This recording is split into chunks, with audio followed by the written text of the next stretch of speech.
नमस्कार, मैं हूं संदीप चौधरी। रात के 9 बजने को हैं। आप देख रहे हैं नेशनल न्यूज सेंटर और आज शुरुआत एक बड़े खुलासे से। आप ब्यूटी पार्लर में चेहरे की खूबसूरती निखारने जाते हैं। ब्यूटी पार्लर का काम लोगों को सजाना संवारना होता है, लेकिन जोधपुर के एक ब्यूटी पार्लर के जरिए हुआ है हजारों करोड़ का घोटाले का पर्दाफाश। 38,000 करोड़ का यह घोटाला था। इससे तार फर्जी कंपनियों की मदद से काले धन को सफेद करने से जुड़े हैं। उस खुलासे के बाद 5,290 बोगस कंपनियां आयकर विभाग के रडार पर हैं। एक छोटा सा कमरे में दर्जनों कंपनियों के दफ्तर में ब्यूटी पार्लर, और बस इसी तरह के जुगाड़ से हो गया 38,000 करोड़ का घोटाला। फर्जी कंपनियों के जरिए ब्लैक मनी को व्हाइट करने के एक ऐसे रैकेट का पर्दाफाश हुआ है जिसने आयकर अधिकारियों के होश उड़ा दिए हैं। जोधपुर की यही वो जगह है जहां कुछ महीने पहले तक ब्यूटी पार्लर का बोर्ड लगा था। ये कई कागजी कंपनियों का दफ्तर हुआ करता था।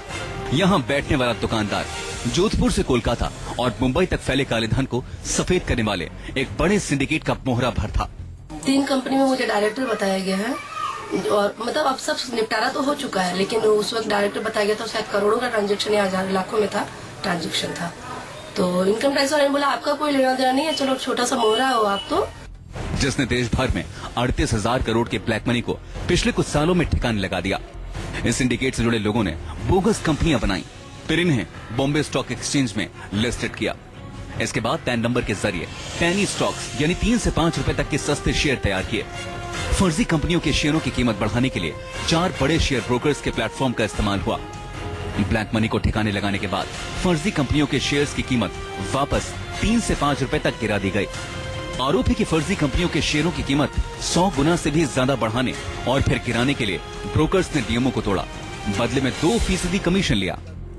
बहुत सारे जो हैं कंपनी के सम ब्यूरोक्रेट्स के हैं जिन्होंने अपने काले पैसे को सफेद किया है, और ये खेल बहुत समय से चल रहा था जिसको सेबी ने उजागर किया है और उनके खिलाफ कड़ी से कड़ी कार्रवाई कर रहे हैं। सेबी की जांच में पता चला है कि सिर्फ 25 सिंडिकेट मेंबर्स के जरिए शेयर खरीदे और बेचे गए। अब ये आयकर विभाग के रडार पर हैं।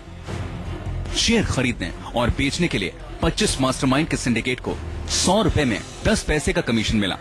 पैन कार्ड देने वालों को 1% कमीशन दिया गया। हवाला लेन देन पर 5 से 7% खर्च किया गया।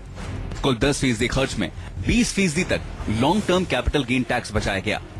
सूत्रों की माने तो 3 आरोपियों ने अब तक 1750 फर्जी कंपनियां बनाने की बात कबूली है। तफ्तीश के बाद अब तक पूरे राजस्थान में 795 लोगों को नोटिस भेजा गया है। जोधपुर से सुनील दत्त के साथ इंद्रजीत सिंह, मुंबई न्यूज 24। तो देखिए कितनी आसानी से 38,000 करोड़ के घोटाले को अंजाम दिया गया। छोटे छोटे शहर, छोटे छोटे ब्यूटी पार्लर्स चुने गए इस घोटाले को अंजाम देने के लिए। जोधपुर में ही मौजूद हैं मेरे सहयोगी केजे श्रीवत्सन।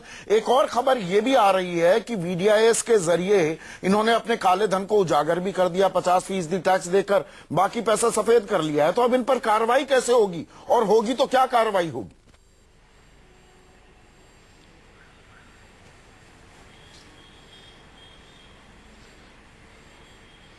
संदीप जी, देखिए, सबसे पहले ये मामले का सामने आना ही इस बात का सबूत है कि किस तरह से काले धन को सफेद धन में बदलने की एक पूरी कोशिश की गई थी। नोटबंदी के बाद जब इस पूरे खातों की जांच की गई तब यह पूरा मामला सामने आया। हालांकि कुछ लोगों ने बड़ा पैसा कमाया, क्योंकि 3 रुपए का शेयर उन्होंने खरीदा था और उसे 500 रुपए तक पहुंचाया। तो उसके बाद अब ये कहा जा रहा है इनकम टैक्स वाले इन सभी को नोटिस भेज दिया है। हालांकि कुछ लोगों ने वॉलेंट्री डिस्क्लोजर स्कीम के तहत कुछ टैक्स भरा और अपने आप को उन्होंने ईमानदार साबित करने की कोशिश की।